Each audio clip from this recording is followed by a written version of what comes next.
Hello my lovely viewers, welcome back to my channel life with Sanjukta. অনেকদিন পরে হলেও আবারও চলে এসেছি একটা নতুন ব্লগ নিয়ে।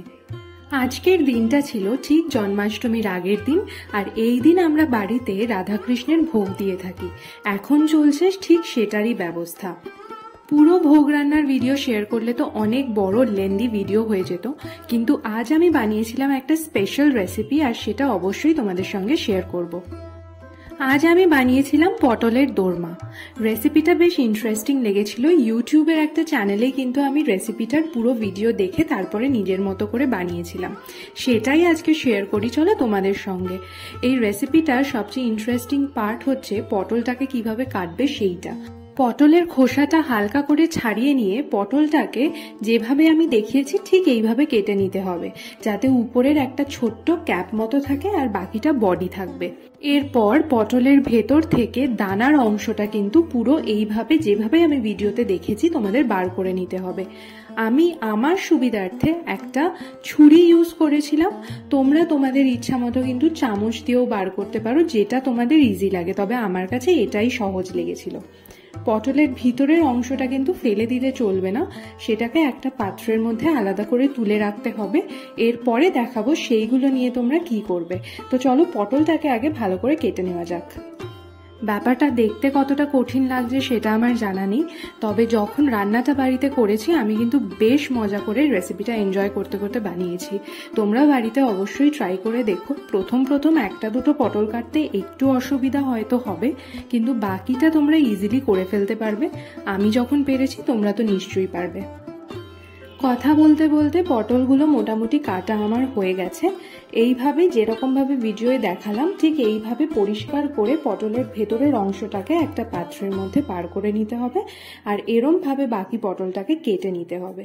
পটল ছাড়াও এই রেসিপিতে যা যা লাগছে সেটা হচ্ছে লঙ্কা, আদা, টমেটো, কাজু, কিশমিশ, সঙ্গে যে আমন্ডটা দেখছো এটা কিন্তু নেসেসারি একটা আইটেম নয়, আমার কাছে এক্সট্রা ছিল তাই আমি ইউজ করেছি।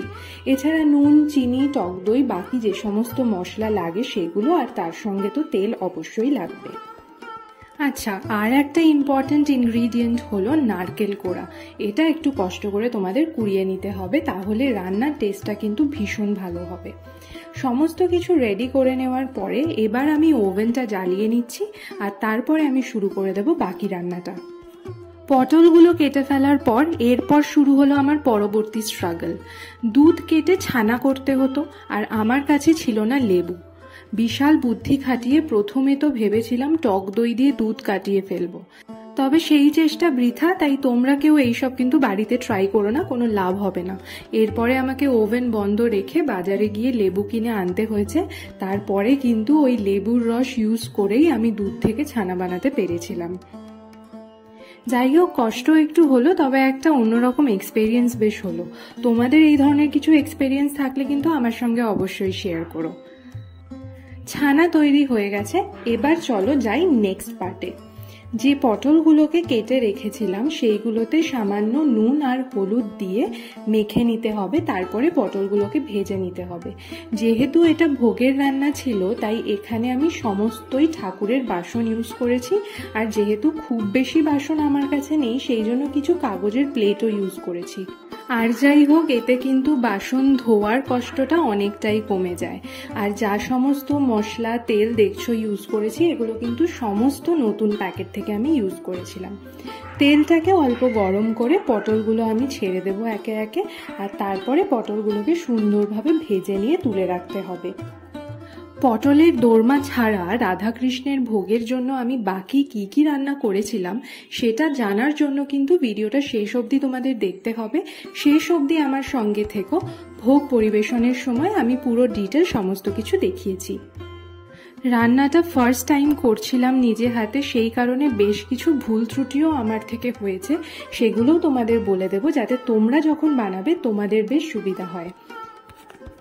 পটলের ভেতরের অংশটা, যেটা একটা আলাদা পাত্রে তুলে রেখেছিলাম, তার মধ্যে তোমাদের স্বাদ মতো লঙ্কা আর অল্প একটু আদা কুচি দিয়ে একটা ভালো করে পেস্ট বানিয়ে নিতে হবে।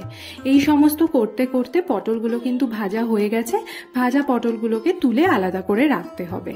যেই তেলে পটল ভেজেছিলাম ঠিক সেই তেলেই আমি এখন সেই মিশ্রণটা দিয়ে দিয়েছি।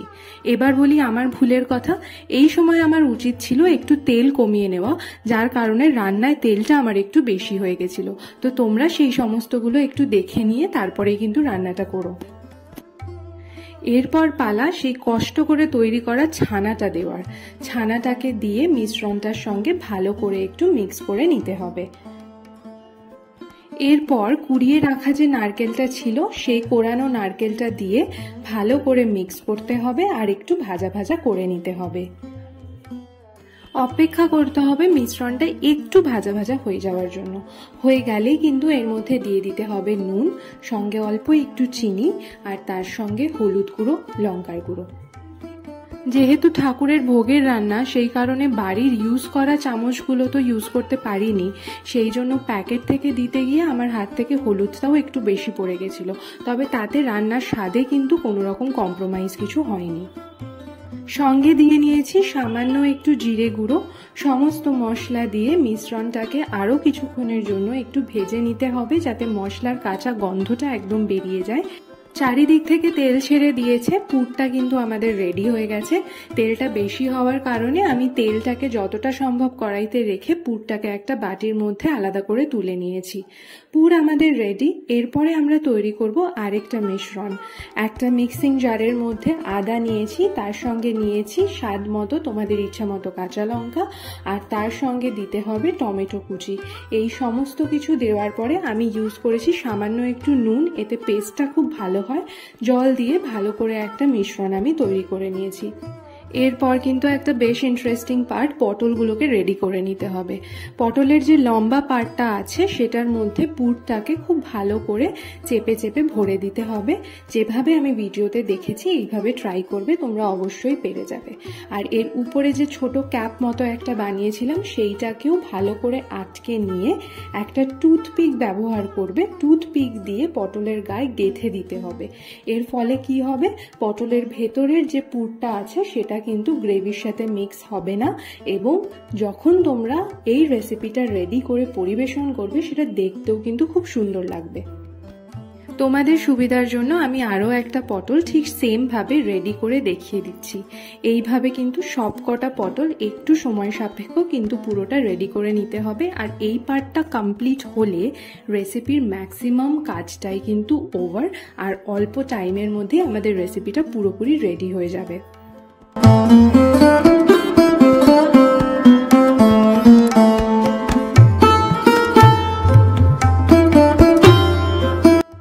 চলো, পটলগুলো তো সমস্ত রেডি। এরপরে কড়াইতে যে তেলটা বেঁচেছিল তার মধ্যেই আমি গোটা গরম মশলা মানে দারচিনি, লবঙ্গ, ছোট এলাচ এই সমস্তগুলোকে ভালো করে ফোড়ন দিয়ে একটু নাড়াচাড়া করে নিয়েছি। তারপরে যে মিক্সচারটা বানিয়েছিলাম সেই পেস্টটা কিন্তু এর মধ্যে ঢেলে দিতে হবে। ঢেলে দিয়ে ভালো করে নাড়াচাড়া করতে হবে। এরপর আরও একটি পাত্রে রোজকার যে মশলাগুলো আমরা ইউজ করি সেগুলোকেই আমি নিয়ে নিয়েছি, যেমন হলো লঙ্কার গুঁড়ো, হলুদ গুঁড়ো, জিরে গুঁড়ো, ধনে গুঁড়ো, সঙ্গে ছিল নুন, সামান্য একটু চিনি, সাথে দিয়ে নিয়েছিলাম টক দই।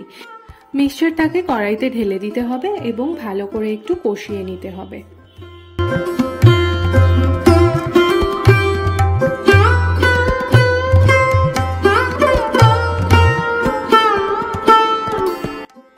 এরপর একটা মিক্সিং জারের মধ্যে কাজু, কিশমিশ, আমন্ড এই সমস্ত দিয়ে ভালো করে মিক্স করে একটা পেস্ট মতো তৈরি করে নিতে হবে।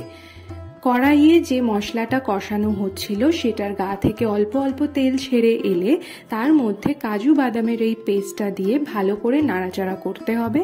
1-2 মিনিট নেড়ে চেড়ে নেওয়ার পরে কিন্তু এর মধ্যে ঢেলে দিতে হবে জল। যেহেতু পটলগুলো আগে থেকেই ভেজে রাখা ছিল সেই কারণে সেদ্ধ হওয়ার খুব একটা দরকার নেই, তাই যতটা গ্রেভি তোমাদের লাগবে সেই অনুযায়ী পরিমাণ মতো জল কিন্তু তোমাদের দিয়ে দিতে হবে। জল ঢেলে দেওয়ার পরে একটু নেড়েচেড়ে নেবে।